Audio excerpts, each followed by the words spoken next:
All right, so our goal today is to learn about how to find the area of shapes that are polygons, so multi-sided shapes. I was able to bust out my little magnetic toys here and put them on the whiteboard. I want you to think about the difference between a regular hexagon and a non-regular hexagon. So this one up here on the board is regular. Okay, let me see if I can draw a non-regular hexagon.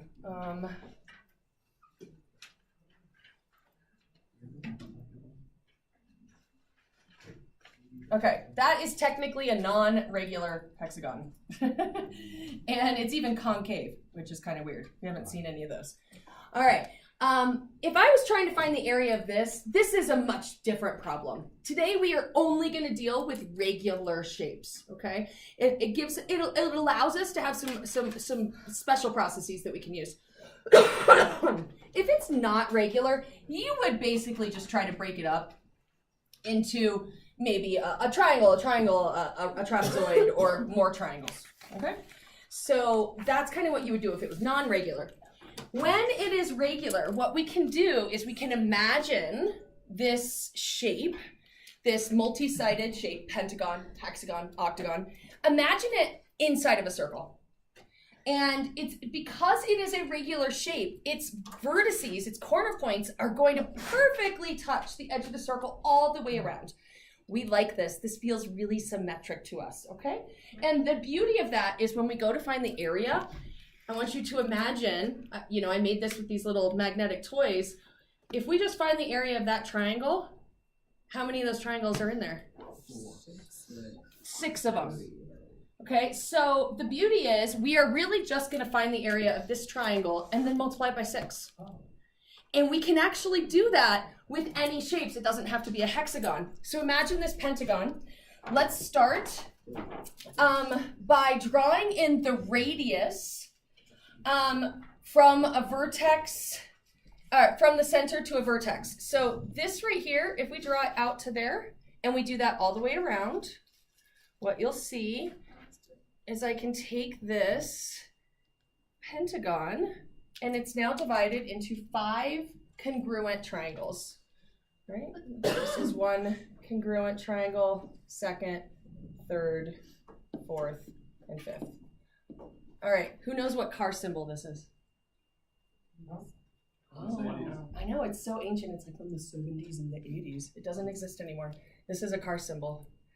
See if you can figure it out. That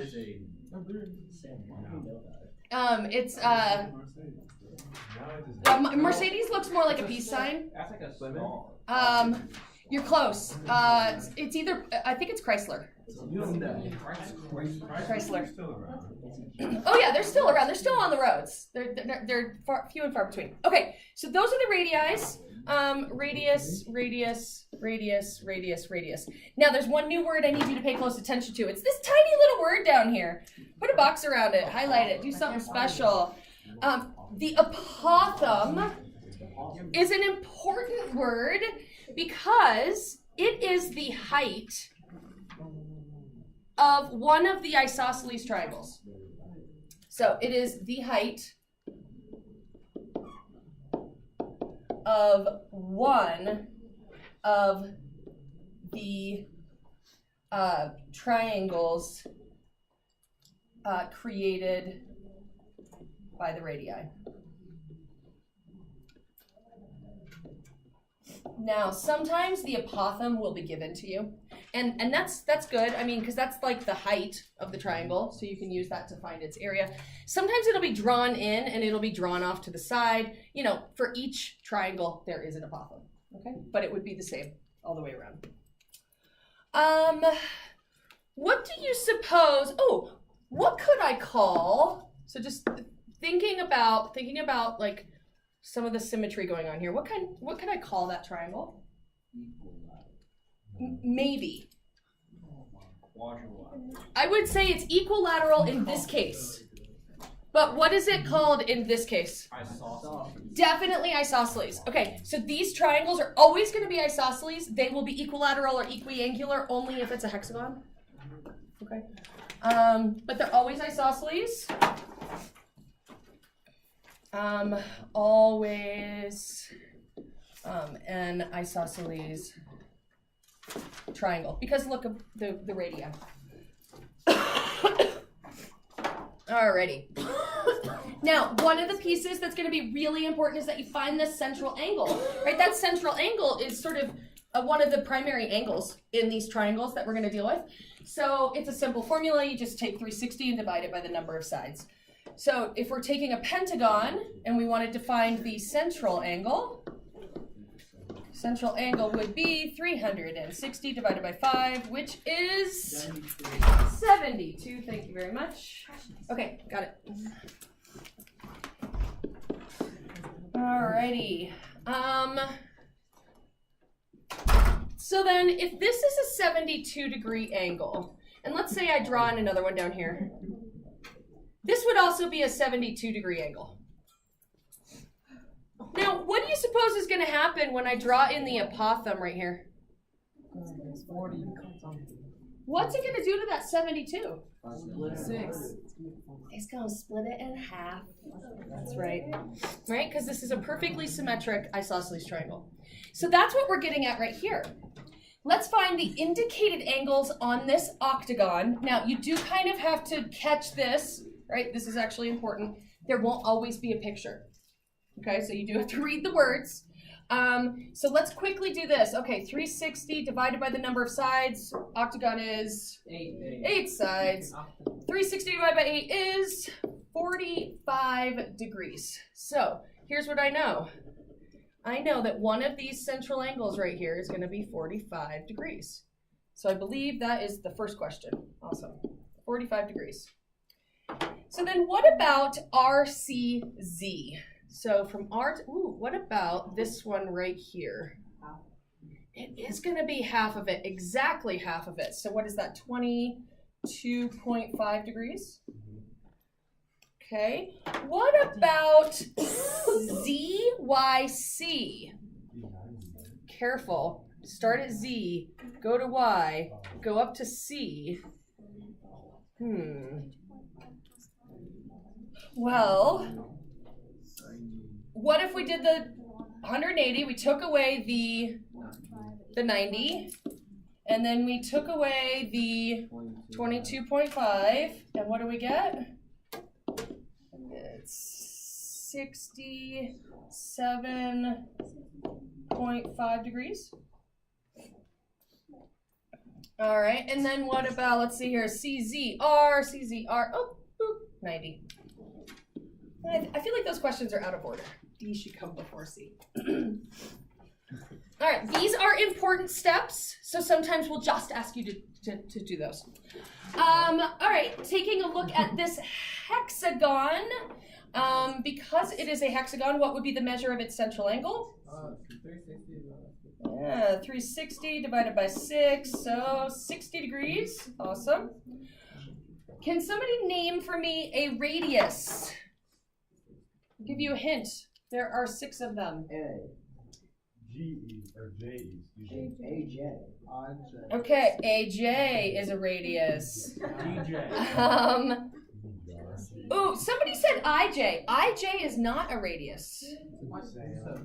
That's an apothesis or whatever. Yep. You're getting there. Okay, so an apothem. Oh, yeah. This would be an apothem, and this would be an apothem. So JI would be an apothem, and JH. JC would also be a radius. Great. Okay, so what I want you to be aware of is that we can do this for any shape. It doesn't have to be a hexagon, pentagon, octagon, a nonagon, decagon. I think the hardest ones are actually when it's 4-sided or 3-sided. So let me just show you what that picture looks like. Do your best to draw a big circle and put a square in there as best you can.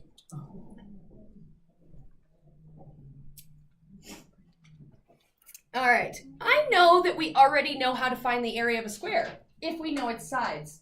The problem is, what if I tell you, here's the length of the apothem of a square? Then you're like, what? Now I gotta use the apothem to help me figure something else out.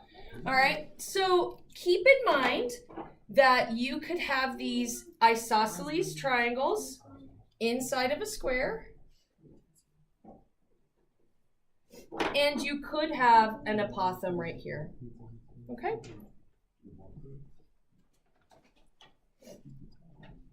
Another one that is sometimes harder than it would seem is a triangle. So if you fit an equilateral, equiangular triangle inside of a circle, so it's a regular triangle, from the center, if you draw in the radii, notice that there are 1, 2, 3 triangles that you can break it up into. 3 isosceles triangles. And the apothem, you know, would come like that. I think these are maybe the two that become, for whatever reason, maybe because we don't give the pictures of them, you may have to draw these pictures for problems. So let's try this one. Consider this particular pentagon. Let's put in all the important pieces. So let's start by drawing the radii. So if you get a picture like this and you have to solve a problem, this is a good place to start. Put in your radii. All right. Label all of the sides as x, maybe because that was just the given. So x there, x, x, x, and x. And then let's go ahead and draw in our apothem and label it as A. It could be here. That's typically where I draw it, but it could be anywhere.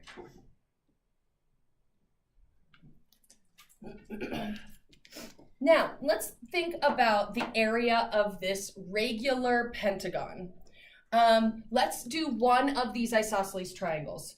So if we do one of the isosceles triangles, this should have a triangle. One of the isosceles triangles would be 1/2 base of x times height of A. 1/2 base times height. Okay, now, how many of those are there? 5. It's a pentagon, so there's 5 of them. So there's 5 of them, and we have, each of them has an area of 1/2 base times height. So what I want you to do is consider rewriting this in a slightly different way. So what if we just reordered this and we put the 5x next to each other? So now we've got a 1/2. Maybe we put the A first, and then maybe we put the 5x. Okay, so what I'm doing right now is I'm proving the formula that you're going to see on the next page, but I feel like they do a little bit of a funny thing with the formula. So I wanted you to see where it comes from. So think about that 5x. Here's 1x, 2x, 3x, 4x, 5x. What would be another thing that you could say or call the 5x? The perimeter.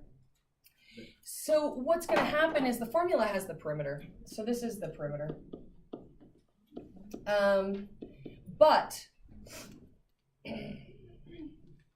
So here's your formula. So I just sort of proved it. Any regular polygon is 1/2 apothem times perimeter. So this is the perimeter.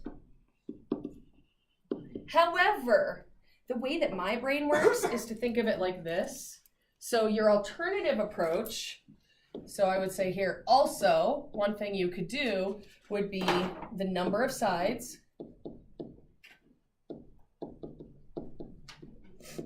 multiplied by the area of one of the isosceles triangles.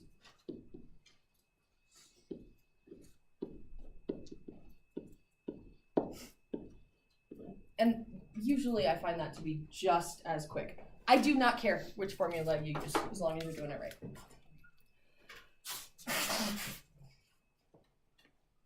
So let's try this out. Ah! There's the answer. Why is it there? Let's see here. Okay. Sometimes you will not have a picture. So definitely, if you are not given a picture, I would suggest drawing a picture with a central angle and your apothem. Now, this is a hexagon. Okay, so just do your best. It might not be perfect, and that's fine. Okay, so just do something like that. But what really matters is that you get one of these sort of isosceles triangles in there, and that you put in the apothem, like that. Take your given information. So I would say what we just did is step one. So step one, draw a picture.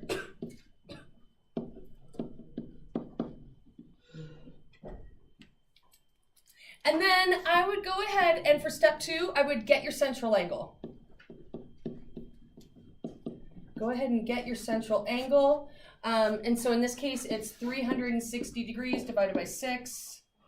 So 60 degrees.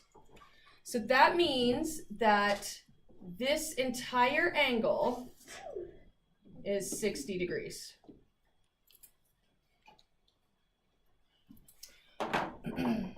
All right, and then I would also go ahead and label any of your givens. I believe we were given a side of 8. So this whole thing is 8, 8, 8, 8, 8, 8. So my perimeter is 48.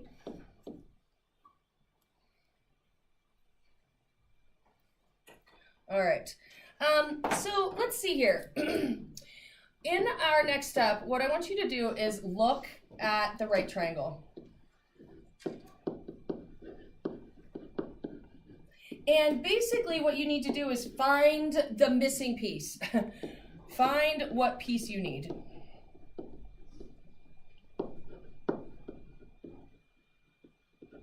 In this case, I need my apothem, right? I already know my perimeter.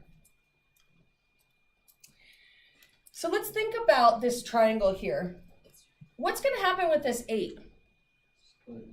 Didn't it get split into 4 and 4? Yeah. Okay, so then I'm going to even hone in a little bit closer. I'm going to look at this right here.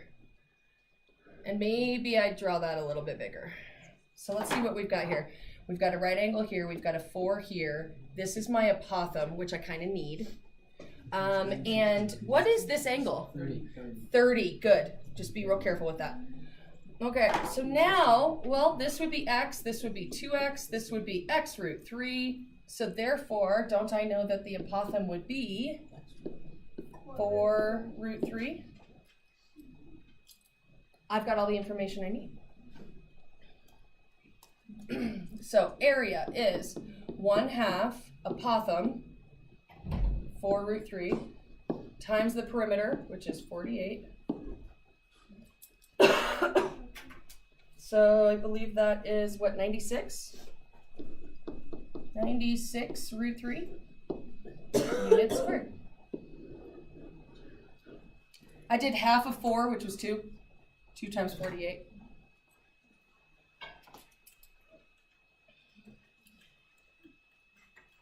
That is basically what's going to happen on every problem. You could get 30, 60, 90s right here. You could get 45, 45, 90s. You could get ones that require trig. And by you could, I mean you will. All right. So if you're missing the apothem, you'll always know this angle. So as long as you have one other piece of information, you can use trig to find the missing piece. Find the exact area of an equilateral triangle with apothem of 5. Okay, this is that harder. I think this one's harder because of its equilateral triangle situation. So you got something like that.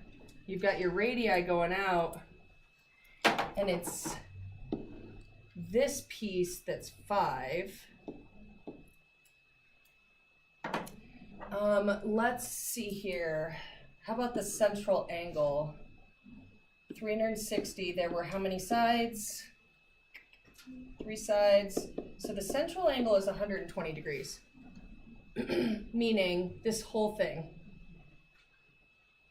is 120. So each one individually is 60. So now, let's see, I usually like to kind of like pull out one of these triangles right here. Just kind of look at that separately. So you got a 5 here, you got a 60 here. We need this. So let's see here, this is 30 degrees.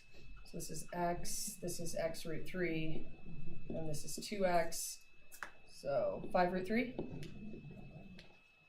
So if this is 5 root 3, how big is the whole side? 10 root 3. Look at that. Notice all of those questions are not going to be given to you. So you just kind of have to know to go through this process. What does each side of the triangle equal? 10 root 3. Awesome. What's the perimeter? 30 root 3. All right, because there's 3 sides. So then the area is 1/2. The apothem, which is what, 5? Times the perimeter, 30 root 3. And we are done. What is that, 75? 75 root 3 units squared. Lots of little steps. If you need help with what to do next, just look back at your notes.